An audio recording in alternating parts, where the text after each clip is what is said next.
자, 김주영 기자의 자문사에 무슨 일이? 자, 요즘 자문사에 뭐 무슨 일 있나요? 어떻습니까?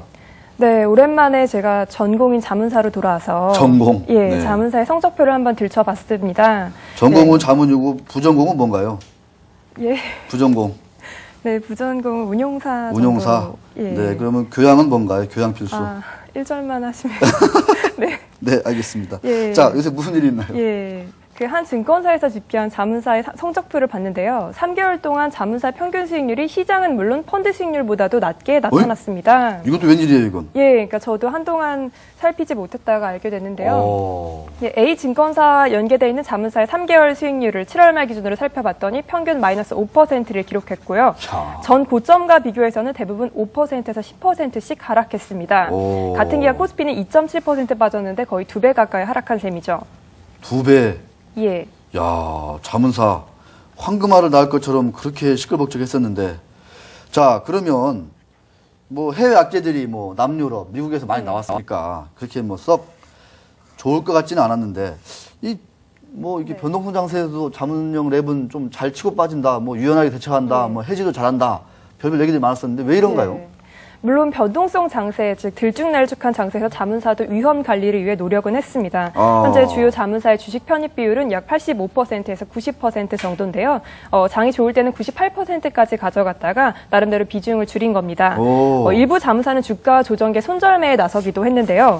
이 때문에 어느 고객들은 조금 더 기다려볼 필요가 있는데 오를 텐데 왜 바닥에서 던지냐 이렇게 불만을 표출한 고객들도 있었다고 합니다. 하하. 참. 하지만 이 수익률이 부진한 가장 큰 원인은요. 그때그때 장세에 맞게 아까 말씀하셨다시피 적극적으로 능동적으로 포트폴리오 교체에 나섰어야 했는데 그러지 않았다는 것입니다. 네. 주요 자문사 포트폴리오를 살펴보니까 3개월 전이나 지금이나 포트폴리오가 대동소이하더군요. 야, 표를 보니까 브레인, 창의, 네, 대동소이하네요.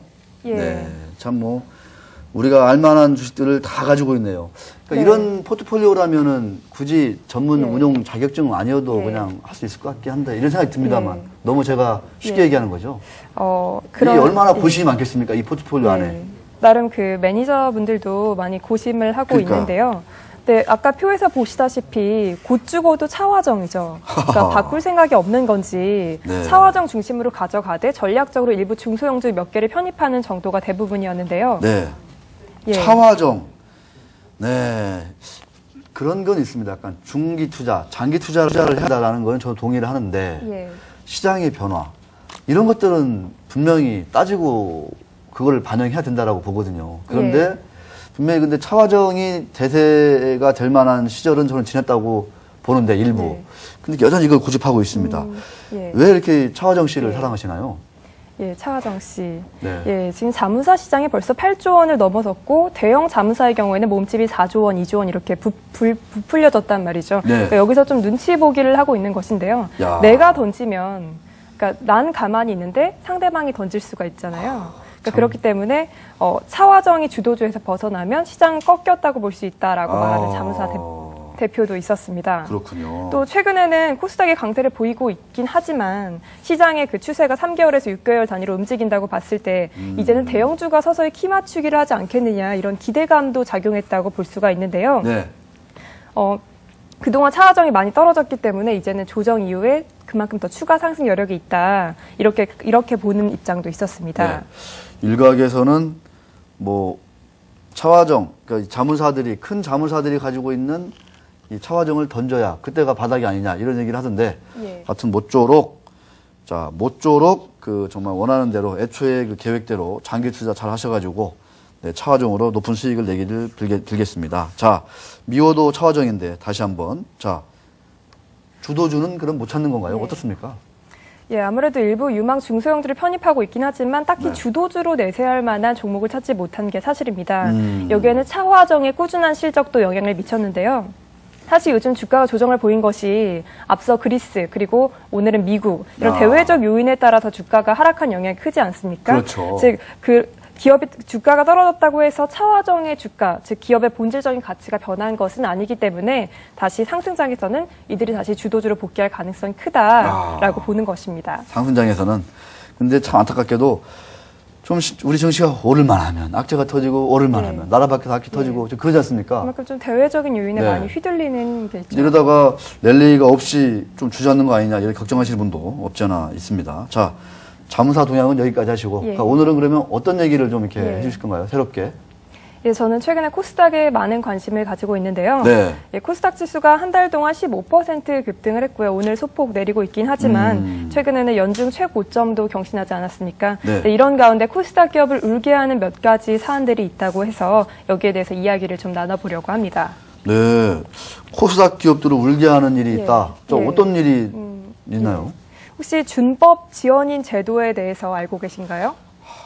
또 어려운 걸 물어봐가지고 저를 또 이렇게 참 어렵게 난처하게 만드는군요. 잘 모르겠습니다. 예, 준법 지원인 제도는요. 대통령령이 정하는 일정 규모의 상장회사, 그 대부분의 상장사죠. 그들이 이제 의사 결정이나 업무와 관련해서 법률 자문을 해주는 준법 지원인을 1명 이상 둬야 한다라는 제도인데 지난 4월 국회를 통과한 상법 개정안에 따라서 내년 4월부터 도입될 예정입니다. 그런데 이 준법 지원인 제도를 두고 논란이 일고 있습니다.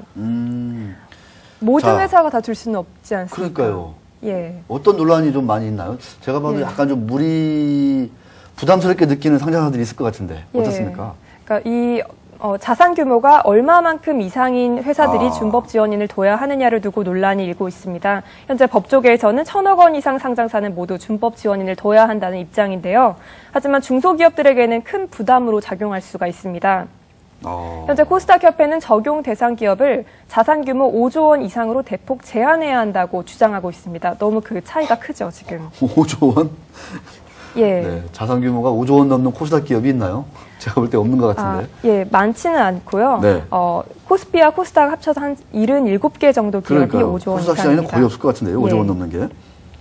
네, 이렇게 규모가 크면 뭐 이 코스닥 협회 얘기를 들어보니까 하지 말자라는 얘기하고 똑같은 것 같은데. 그렇죠. 네, 왜 이렇게 좀 많이 좀 이렇게 좀 거부 반응이 센 건가요? 아무래도 그 비용 부담이 좀 크겠죠.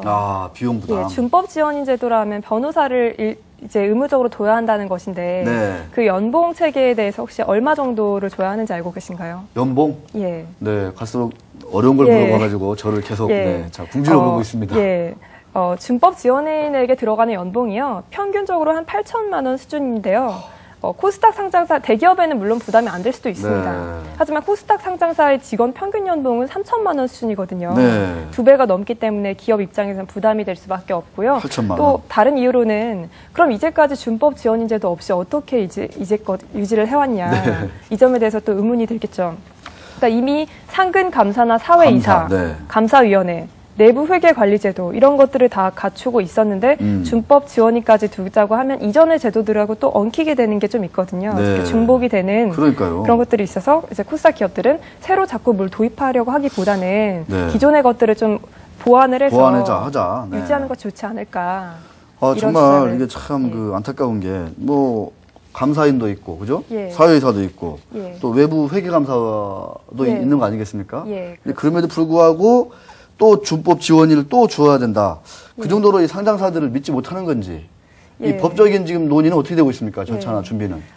현재 최근에 이 법적인 TF, 즉 태스크포스를 마련을 해서 지금까지 5차 회의까지 열린 상태고요. 지난달 20일에 5차 회의가 있었고 이번 달 23일에 6차 회의에서 최종적으로 준법 지원인 제도의 적용 범위가 확정될 전망입니다. 하지만 아직까지 양측의 주장이 팽팽히 맞서고 있어서 어떤 결론이 날지는 미지수인데요. 그러니까 다만 지난 4월 이명박 대통령이 주재한 국무회의에서 시행령을 마련할 때 유사한 제도도 아까 말씀드렸다시피 중복되지 않고 또 중소기업에 불필요한 비용 부담을 주지 않도록 해야 한다고 말한 만큼 법조계에서 주장한 1,000억 원 수준으로 결정되지는 않을 것으로 보입니다. 근데 법조계에서 뭐라고 하냐면 지금 뭐 코스닥의 횡령 배임 이런 거에 또 이제 혼탁한 많으니까 그렇기 때문에 준법 지원은 있어야 한다. 특히 좀 자산 규모가 500억 원에서 5천억 원 사이 즉 조그만 기업들이 좀 내부 비리가 더 심하다. 그래서 1,000억 원 수준이 적당하다라고 논리를 펼치고 있습니다. 요새 변호사분들이 많이 배출되고 있지 않습니까? 이 준법 지원인 제도가 도입돼가지고 말 그대로 1,000억 원짜리 상장사가 다 준법 지원인을 둬야 된다면 변호사분들한테는 좋은 직장이 하나 생기는 거네요. 새로운 아무래도 직장이. 전체 1,700여 개 상장사 가운데 여기에 걸리는 회사가 915개이기 때문에 예, 변호사 밥그릇 챙기기 논란도 좀 일었었고요. 이 준법 지원이 제도 지금 의무적으로 지금 둬야 된다 이렇게 얘기되고 있나요? 간단히. 아니, 의무는 아니고요. 제재 규정은 없는 임의 규정이기 때문에 강제 사항은 아니지만 네. 다만 준법 지원인을 두는 회사에 대해서 인센티브 주기 때문에 사실상 간접적으로 의무적인 거나 마찬가지가 되겠죠. 그렇군요. 지원 뭔가 인센티브를 주는군요. 예. 자, 오늘 준법 지원인 제도까지 잘 들었습니다. 네. 약간 서글픈 얘기도 하네요. 네. 예. 오늘 수고하셨습니다. 네, 고생하셨습니다. 네, 감사합니다.